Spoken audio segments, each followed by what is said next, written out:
Campers, if you were here last summer, and many of you were, you heard Professor Willie soon. And you're going to hear him again this morning. And he is a special member of this institution. He hails originally from the great country of Malaysia and is American now. He is the dad of 2 great campers and has brought other family members with him to Camp Constitution. He is also responsible for helping to bring Lord Moncton to Camp Constitution. And let's give him our full attention, our great enthusiasm. Campers, Professor Willie Soon. That's more like it, right? All right, today we're going to talk about climate change. Everybody have heard about climate change, right? All right. Every day. We're going to start a movement. We're going to call ourselves Carbon Liberation Front. It comes from a quote that I like very much because, as you all know, this gas called CO2, we know it as gas of life. Al Gore, Leonardo DiCaprio, and a bunch of those guys, Obama, they all call it satanic gas. So which one is it, right? And nothing couldn't be more natural than this human here. You yourself, we're all human beings. We are natural. And they are trying to demonize this molecule, this carbon dioxide molecule. It's really dangerous because they're going to put a price on carbon. Imagine you start taxing a carbon dioxide gas. What else are you going to be able to do next, right? Maybe oxygen, maybe whatever you want, okay? Down all the chemical tables. So I think these are stuff that is really, really dangerous and we ought to do something about it. Look at how desperate these people are, right? In Holland, they started to build cow toilet. I mean, this guy insists that a cow is never going to be completely clean, but you can teach him to go to a toilet. And I think this cow is trying to send us a message. Cows are very nice. You can eat them. You can, really have it as a pet, even if you like.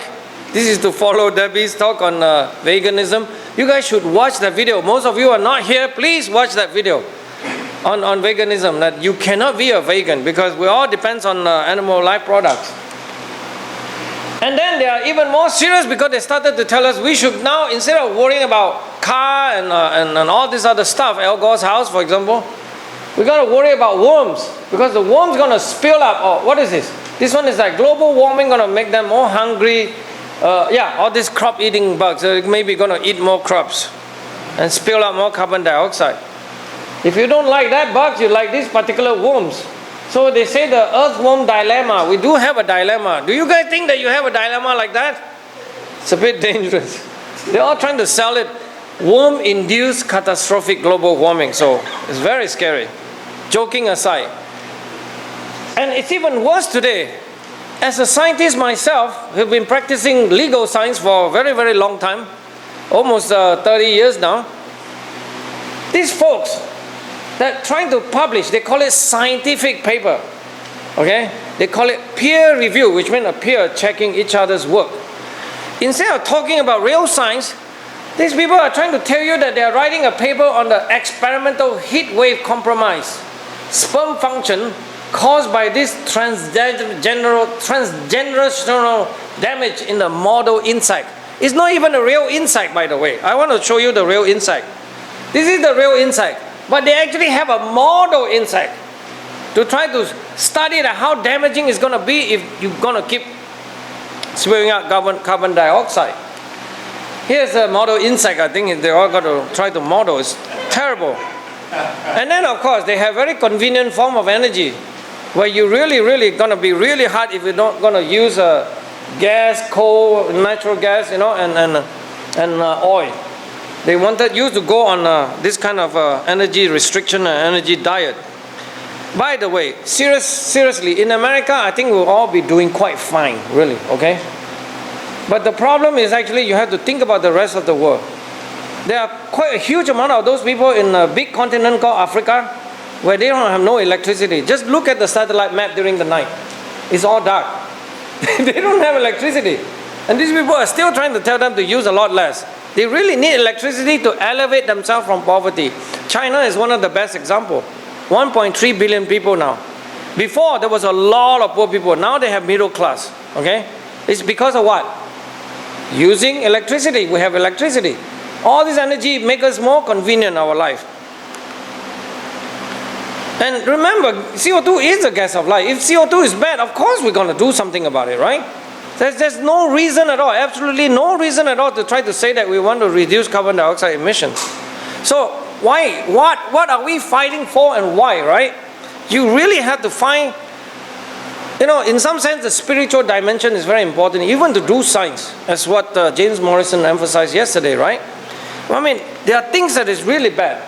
Here's one example of a letter that was written by a kid to his grandma and grandpa, that he has to go to a class and the teacher teach them about global warming, and all they teach is all about all this catastrophic doomsday scenario.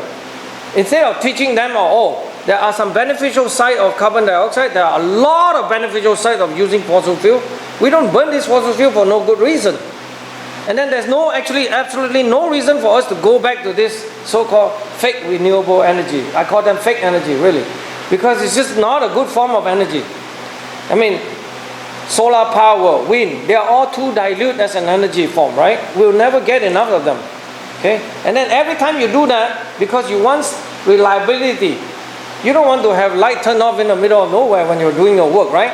So you need reliability.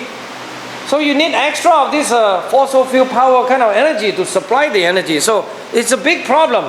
And a kid basically telling that he's very sorry that he has to play the tricks according to the school doctrine, right? That you have to pretend to tell the teacher that, CO2 may be dangerous.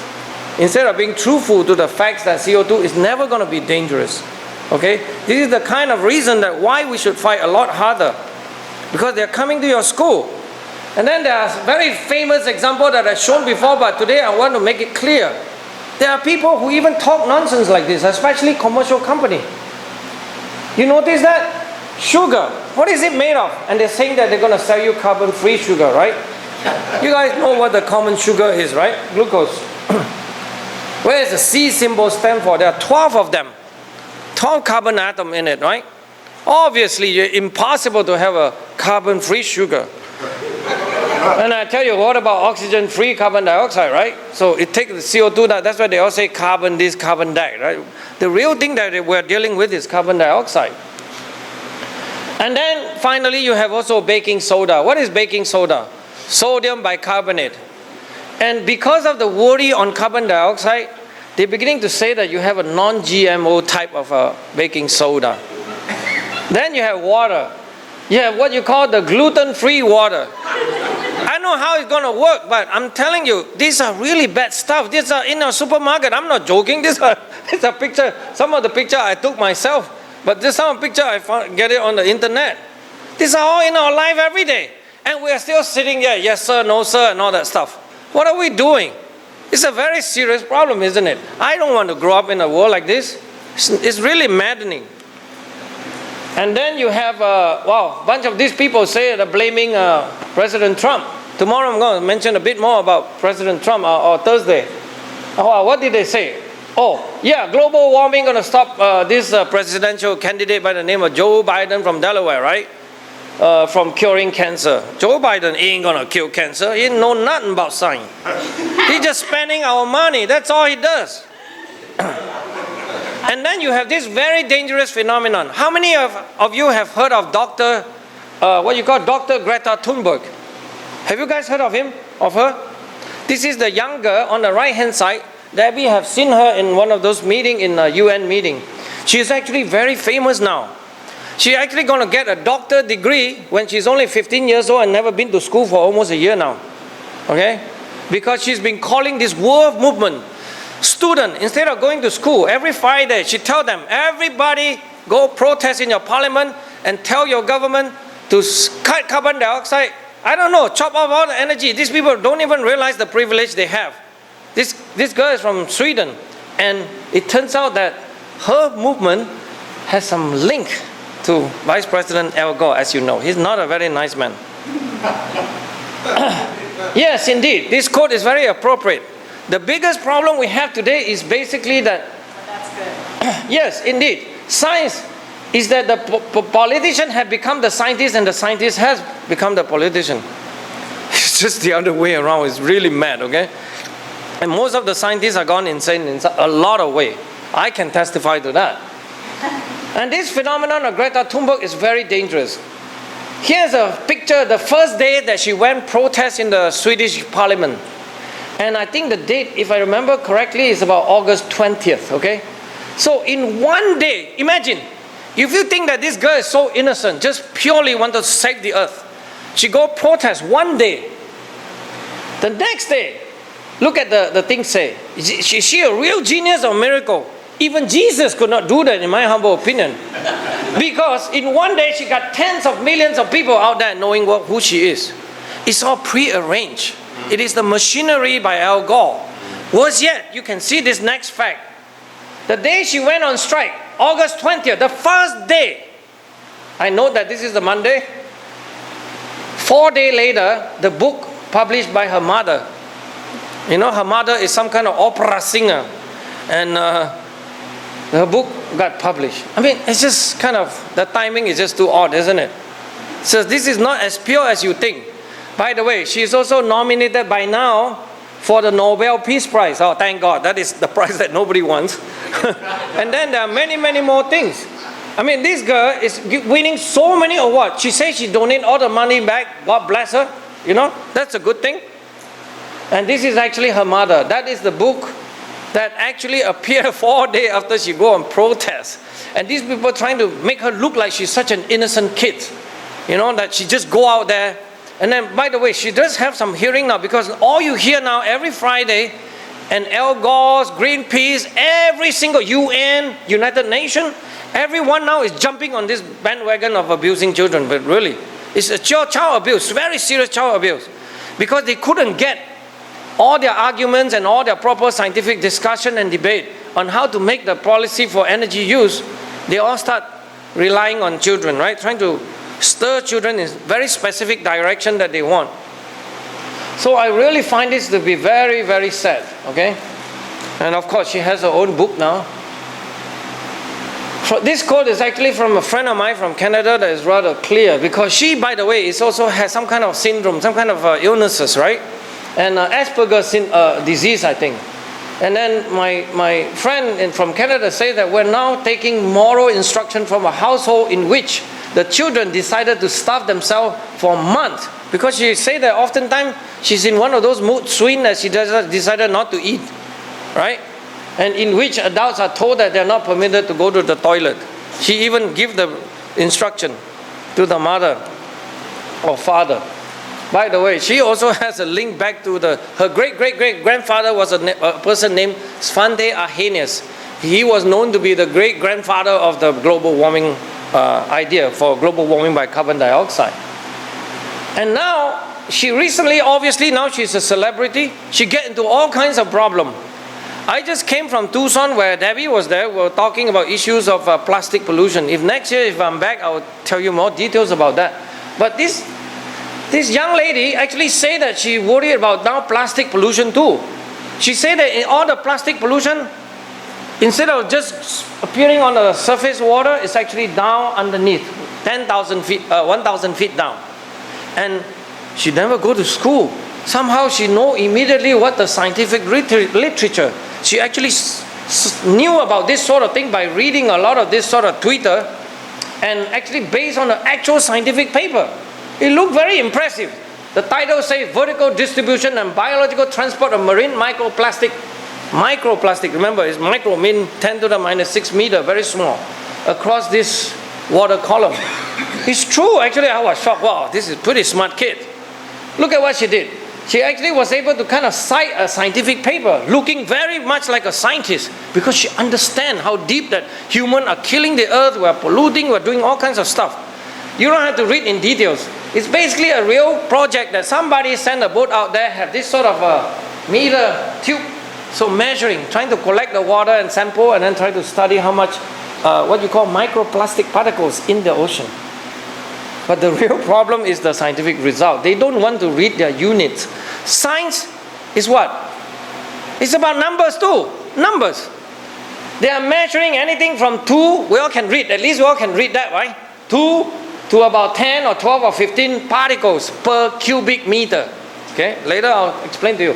And then the ocean depth is from 0 to about 1,000 meters, so 3,000 feet. Okay, and that is supposed to be scary. You know why it's not scary, right? Because you all know how big is 1 cubic meter? Let me give you an illustration. That is 1 cubic meter. And they're talking about 1 to 15 of these microplastic particles.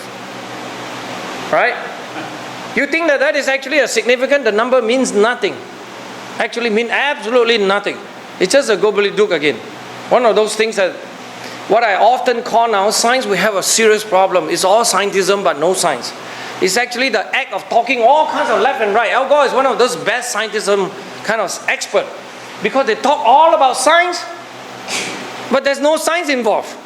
They don't want to realize about number. They don't want to tell you about the secret. Actually, if you started to talk about microparticle, you all know nano, right? Nano is 10 to the minus 9 meter. You all want to know that how many water molecule is in a drop of water? It's actually quite large.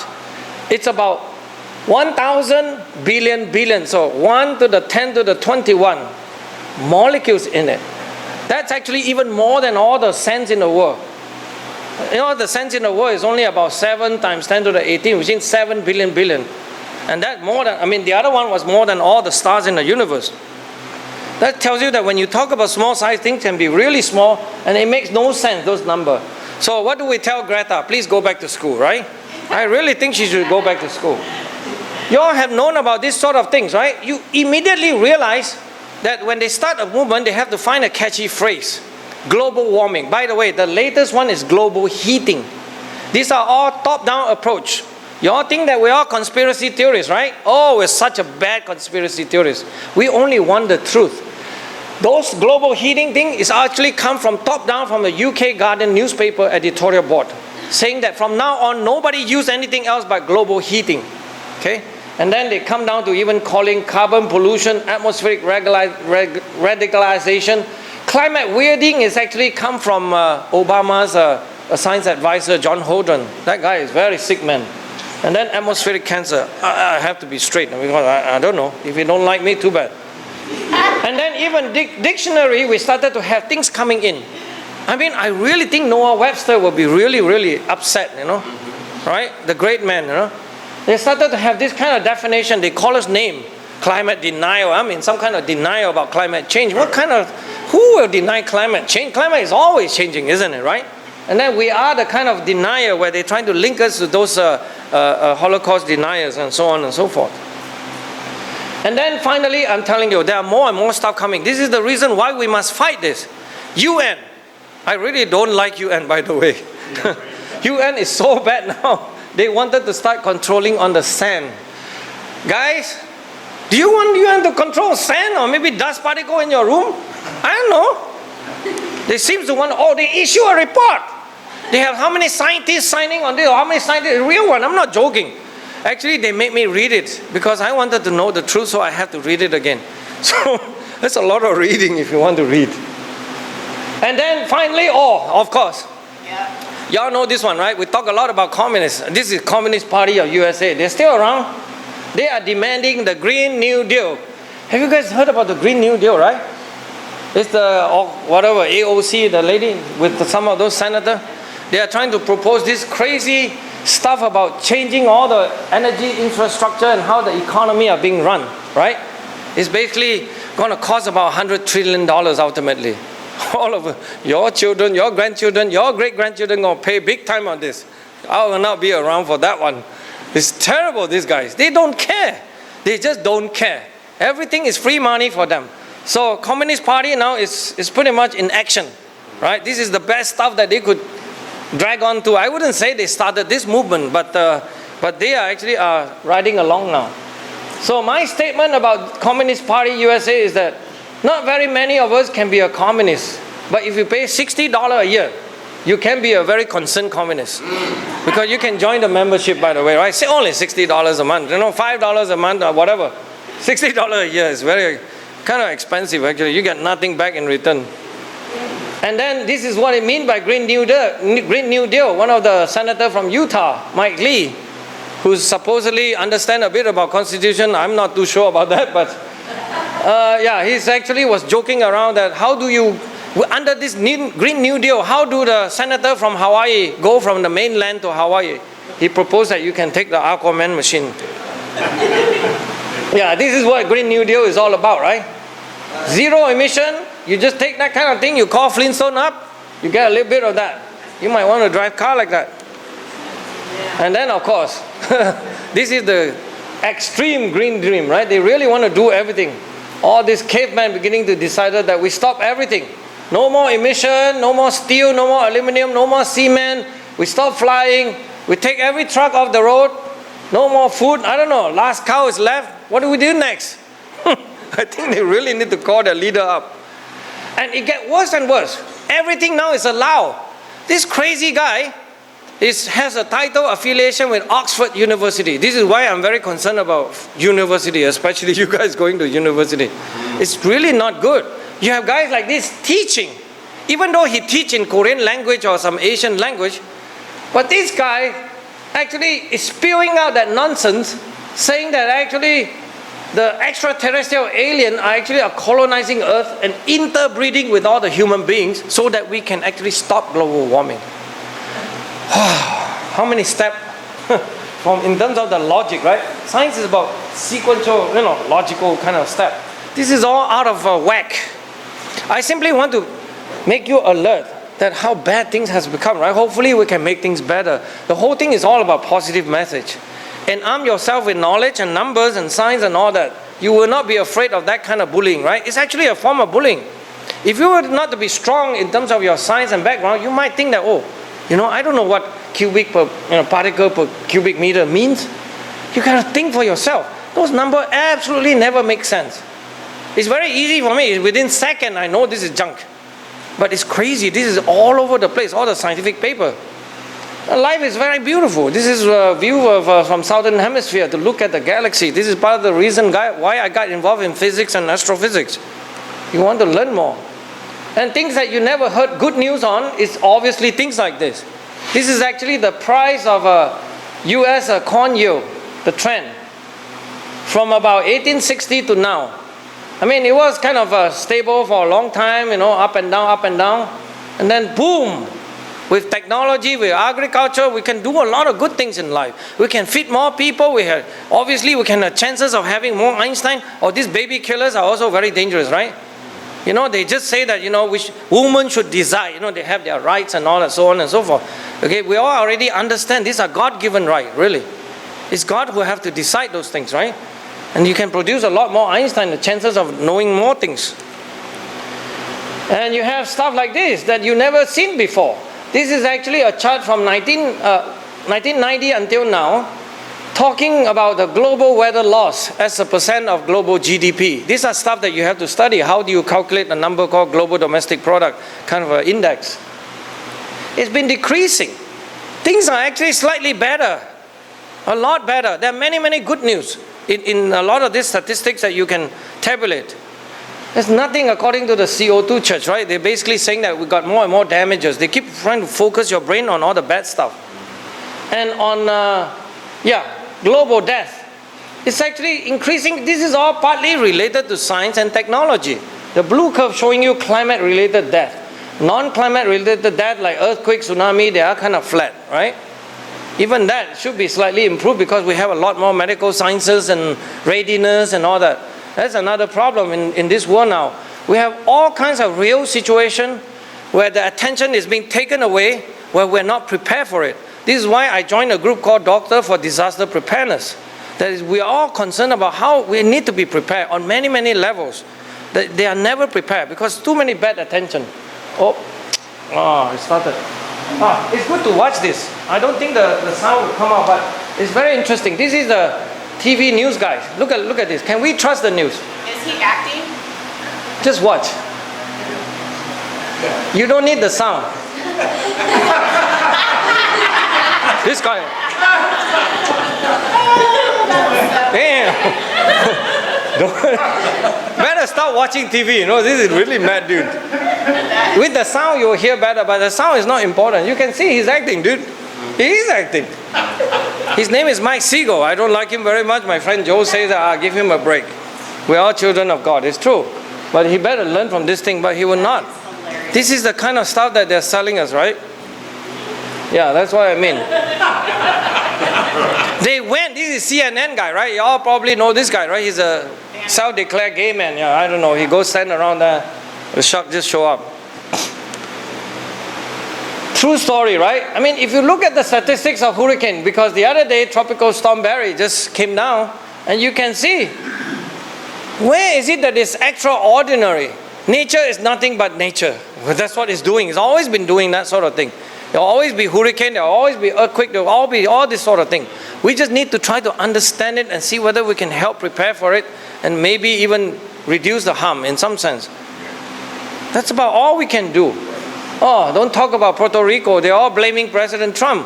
But this is one of the indictments that just came out 2 weeks ago of all this bunch of corrupted officials, including the governor, right? He just resigned from Puerto Rico. Because you all know, right, a year or two ago when the hurricane came and struck Puerto Rico, a lot of damages, they run out of electricity, and they have no water, and then we send in huge amount of money.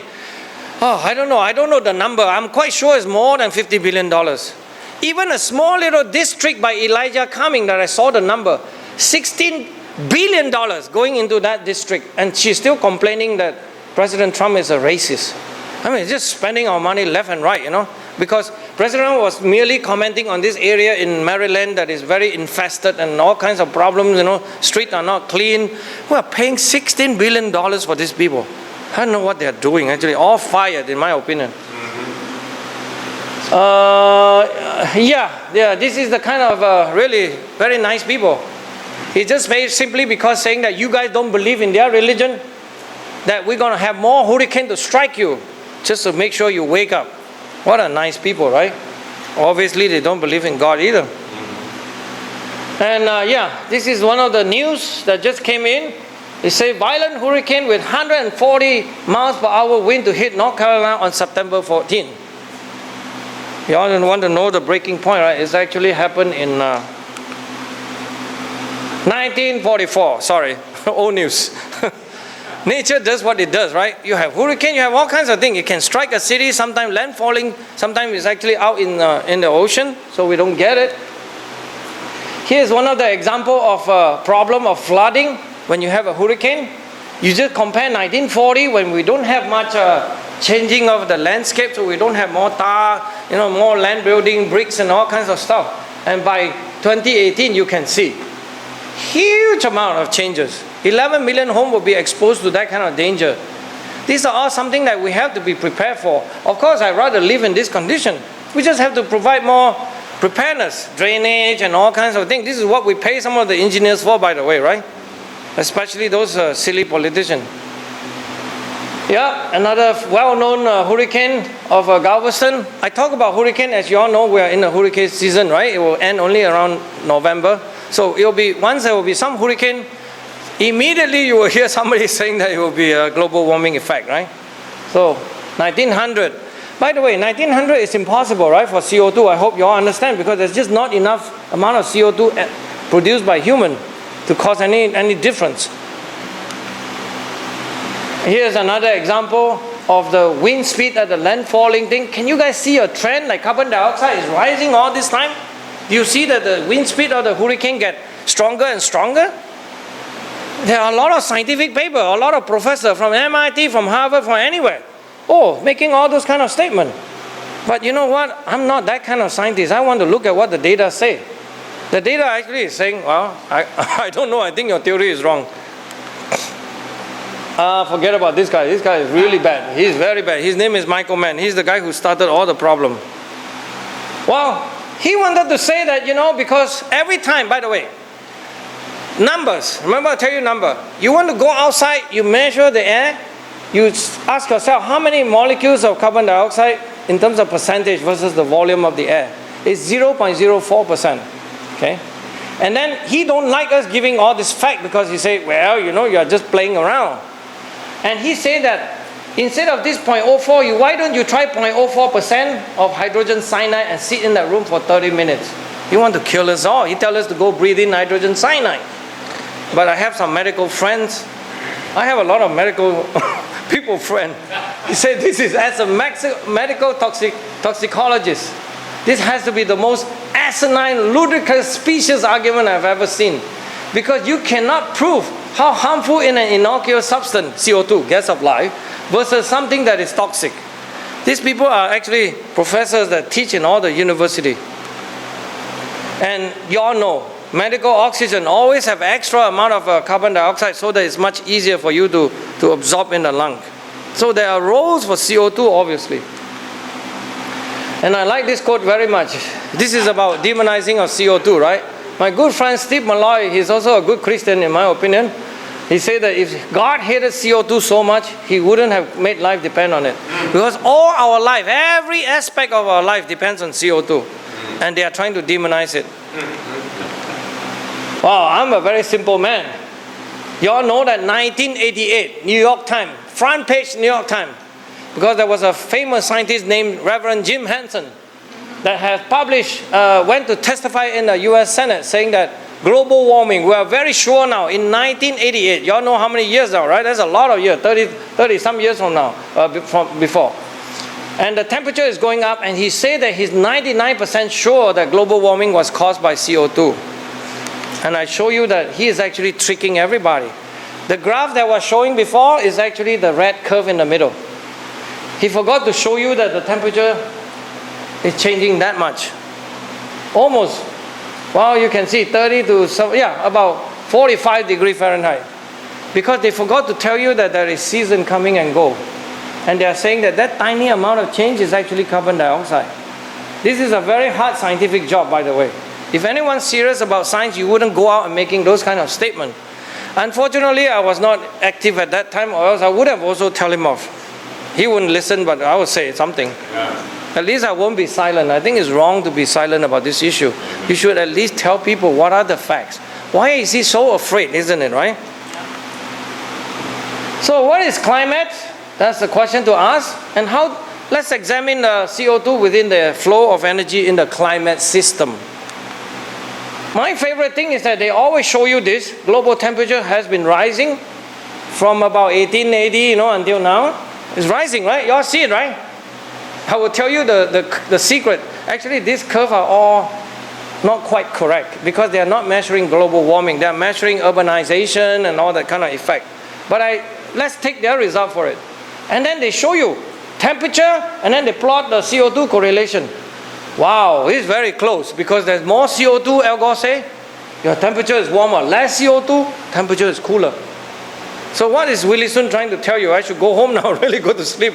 Such an embarrassing, they're right, isn't it? But I tell you, the data is wrong. The data is wrong. But science, it never worked by correlation. Statistical correlation is a very misleading effort. If you want to believe in that, I think that all of us should start eating chocolate. Because there is a correlation that the more chocolate you eat, the more chances of you winning a Nobel Prize. That's a very interesting one. It published in JAMA, Medical Science Journal. So this is just to illustrate the point that correlation doesn't mean causation. That's why I study physics, because we're not trying to do this kind of hand-waving business, as they have done so many times over. So we need to learn the physics. The whole idea is that this CO2 is a greenhouse gas, because meaning that when you have more of this gas in the atmosphere, there will be more heat perhaps trapped in the atmosphere. That's basically the idea, okay? But they forgot to tell you, what is the number one greenhouse gas in the atmosphere? Is it CO2? No. It's actually water vapor. Water vapor in terms of its vapor, in terms of its solid, and in ice and snow, and then liquid form.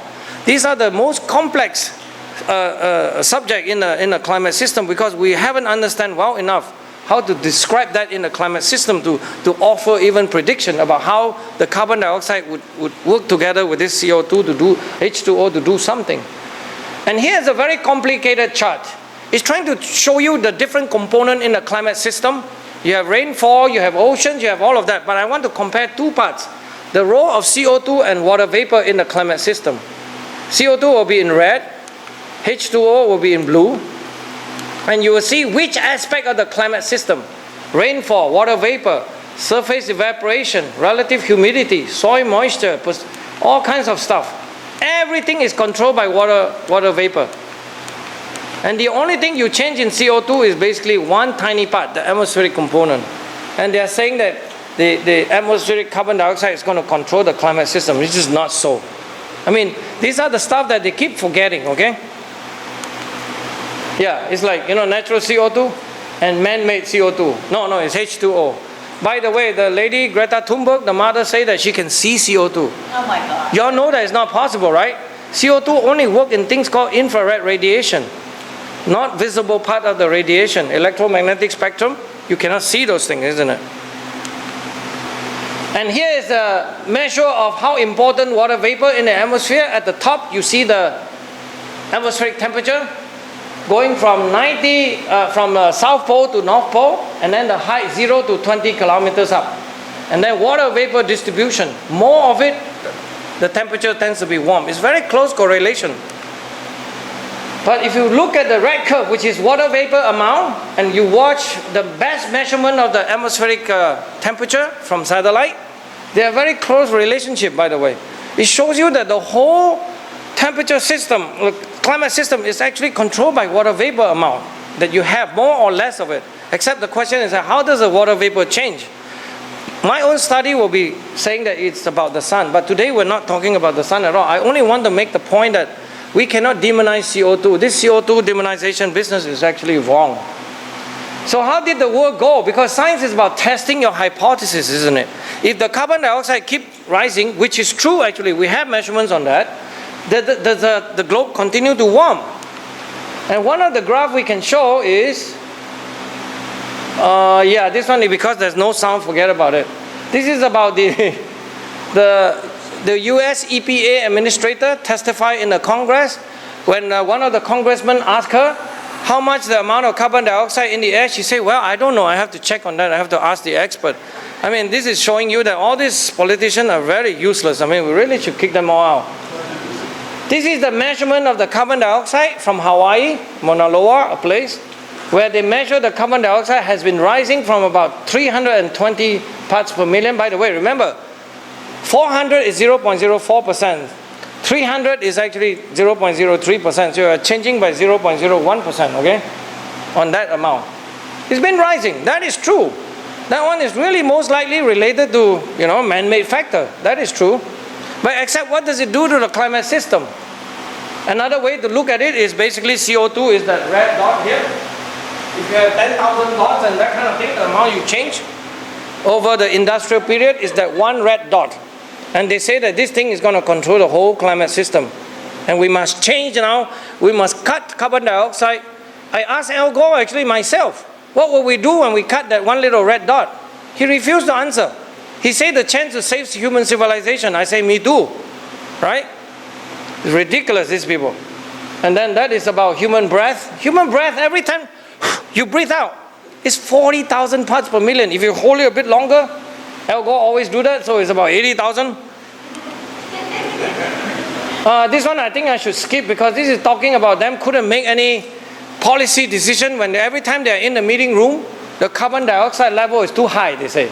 It's basically from, see, instead of 400, it's about 800 to 1,000 because you know why? Our air putting out a lot of carbon dioxide in this room is probably 1,000 by now, right? Because many of us in here. And they say that they couldn't make the decision, the policy maker, because they're in the meeting room all day long. They say that their brain are being affected by the carbon dioxide, which is physiologically not possible.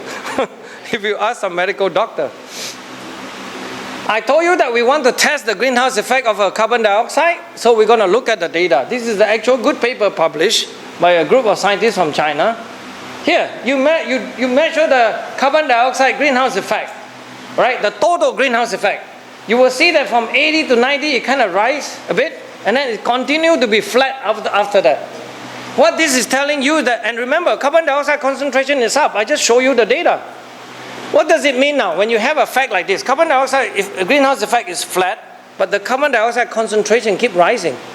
What it tells you that carbon dioxide concentration is not important at all for the greenhouse effect in the climate system because it's all water vapor and cloud. So that's what the scientific paper explained in this work. Okay, that's what science is all about. If you don't believe me, you can actually do a satellite measurement again, another satellite measurement from Arctic and Antarctic. From 1970, they have records until 95, it going increase a bit, and then it's been flat ever since. This is actually a big problem for the CO2 religion, by the way. They are very, very panicked now. Now what they do is that instead of the flat data, they're actually trying to change those data. We are in a regime that is truly dangerous. Because now you actively have scientists, when the data don't agree with the theory, the prediction, they actually started to change the data, manipulating the data. I really swear that in the name of God that I'm watching this, I'm very, very concerned because these are bad, bad stuff. Once the scientists are willing to go that far, it's really, really bad. None of us can save ourselves because they're changing data. That is really sick.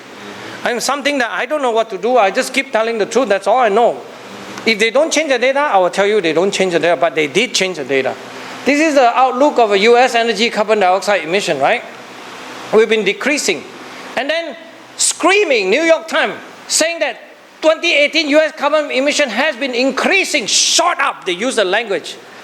Remember, again, can you trust this? No. Answer, guys.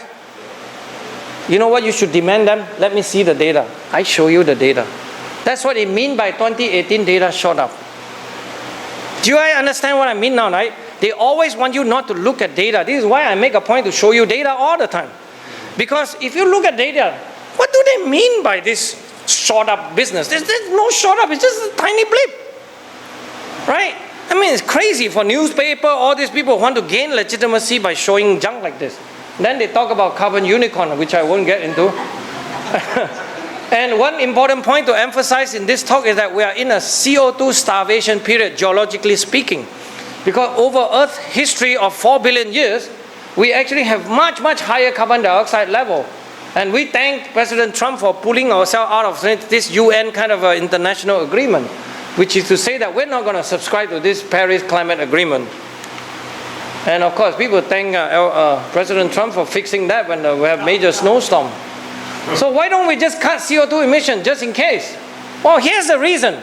Because the plant really likes CO2. You see, right, from low concentration to slightly higher, the plant grow a lot better, the root system is a lot better, they use a lot better water, and the starvation level is about 200. That's during ice ages, that condition. Do we want to go back to the ice ages kind of thing? I asked Al Gore actually, he refused to answer. Because he's going to cause a lot of ecological problem if he actually causes to do that. I challenge him, they refuse to answer. Right? This is just example of amount of carbon dioxide during different geological epoch versus now. We're clearly in a starvation period. Okay? So don't be afraid. Say that we want more CO2. CO2, CO2, CO2, right? We want more CO2. They started attacking many of my friends who say those things. But we are right on that point. Okay? Oh, even Rupert Murdoch saying that, he realized about this. Rupert Murdoch, the famous guy, I don't know, he owned Fox News and all those things.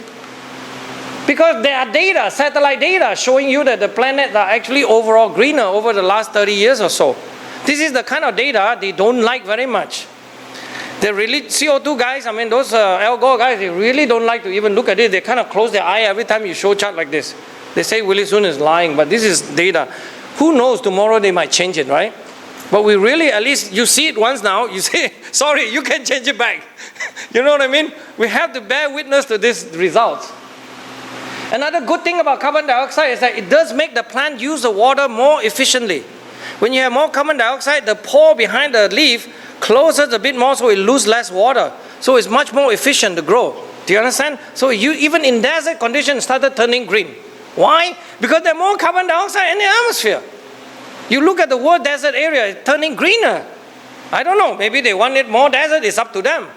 That's a decision also God have to make, but I don't know. I don't think that it's a good idea to go into CO2 starvation period. So the data does show that the CO2 uptake is increasing by the plants, and the water use efficiency, which is the green curve, is actually get better and better, improve. Okay? And people who don't like peace, of course, may not like this idea of having more CO2 in the atmosphere, right? So CO2, I want to tell you that is something, remember, in cold area, what do? You actually have a CO2, you have to make your greenhouse with more CO2 so that you can get more plants grow better. So I tell you, beware, there are more scary stuff coming. The ozone layer is above you. So, almost finished. Osteoporosis of the sea. That is the kind of language, again, by the NOAA administrator. We have people from Maine, right? We have a lot of folks from Maine writing silly stuff like this. The last lobster we're going to see. Because of what? Global warming. Okay, let's see. I don't mind. Oh, they say lobster is losing their battle. I just say lobster got no hand to fight. Here's a quote from the U.S. Obama's NOAA secretary, Dr. Jane Lubchenco, marine biologist, spewing nonsense, saying that who in the ocean is affected by this ocean acidification called osteoporosis of the sea. They say all this stuff, including lobster, right? And now, well, let's do a test. This is a scientific test. You have a lobster at 400 parts per million about now.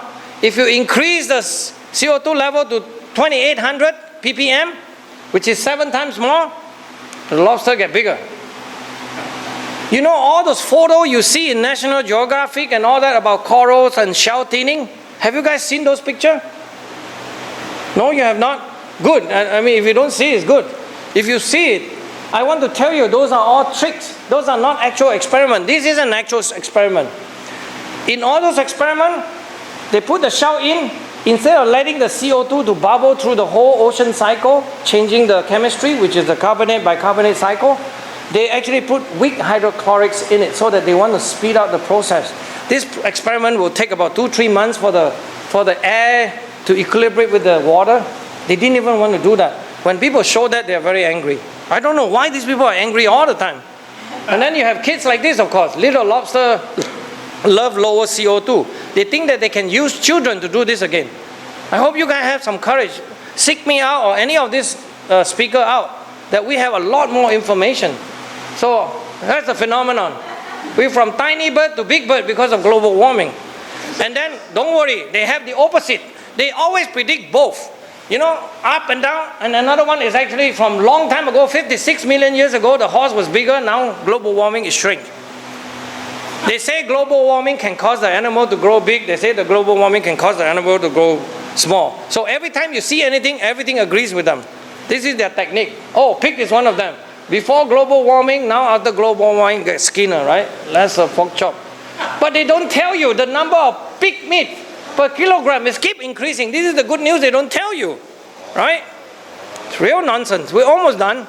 Let me see. Oh, fake news. I think we forget about this. This is about climate models. Climate models is pretty bad because that's what they make their policy decision. So my final take-home message is that CO2 is not any big player at all in the climate system, right? And the idea that you have CO2 control knob in the system so you can turn it down, for example, lower to 200 ppm, right, or up, you know, it's not going to change the climate. That's the whole idea. So this is the notion that you have a thermostat, CO2 thermostat in the Earth system. It's just flawed, obviously flawed. And finally, if you want to save the Earth, I say, if you really want to save the Earth, we should all go out there and protest, say that we want to prevent continental drift. But you don't have to wait long. You only need it 250 million years. We're going to unite again. All right? We're going to have a very big swimming pool in the middle. That's 250 years. That's the study of plate tectonics and all that stuff. I'm always interested in things like that. This is what is going to happen in 250 million years in the future. There's a lot of science involved. They obviously have to improve on it. But there's a lot of details in this study. But I just want to give you some encouragement that always stick to the science. Study the science. Don't be afraid to ask questions. Thank you.